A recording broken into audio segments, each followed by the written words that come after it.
Income আছে তবু সংসারে শান্তি নেই। সব কিছু আছে কিন্তু বরকত যেন কোথায় হারিয়ে গেছে। আপনি কি লক্ষ্য করেছেন?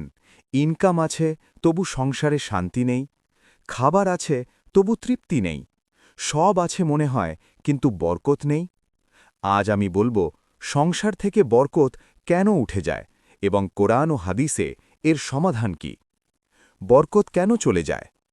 কোরআন বলে, যদি জনপদের মানুষ ঈমান আনত ও তেকওয়া অবলম্বন করত, তবে আমি আসমান ও জমিনের বরকত খুলে দিতাম। সূরা আরাফ ৯৬। অর্থাৎ বরকত কমে যাওয়ার কারণগুলো হল: ১. নামাজে গাফিলতি, ২. হারাম উপার্জন, ৩. সংসারে ঝগড়া, গালি, অহংকার, ৪. শকর আদায় না করা, ৫. আল্লাহর ওপর ভরসা না রাখা। রসুল সাল্লাল্লাহু আলাইহি ওয়াসাল্লাম বলেন, হারাম দ্বারা গঠিত দেহ জান্নাতে যাবে না। তিরমিজি।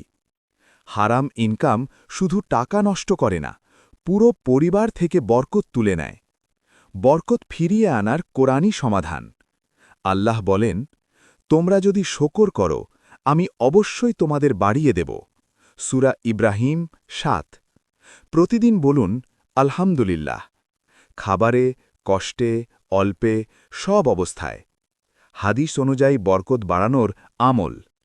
রসুল সাল্লাল্লাহু আলাইহি ওয়াসাল্লাম বলেন, যে ব্যক্তি চায় তার রিজিক বৃদ্ধি পাক ও আয়ু বাড়ুক, সে যেন আত্মীয়তার সম্পর্ক বজায় রাখে।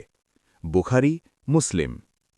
মা বাবার দোয়া, আত্মীয়তার সম্পর্ক, স্ত্রী সন্তানের সাথে ভালো আচরণ, এগুলোই বরকতের দরজা খুলে দেয়।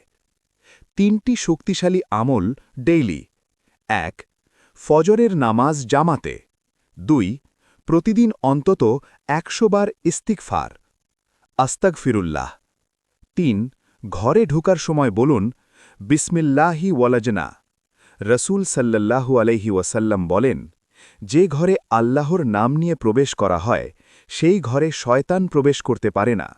মুসলিম। মনে রাখবেন, বরকত মানে শুধু টাকা নয়, বরকত মানে শান্তি, ভালোবাসা, তৃপ্তি।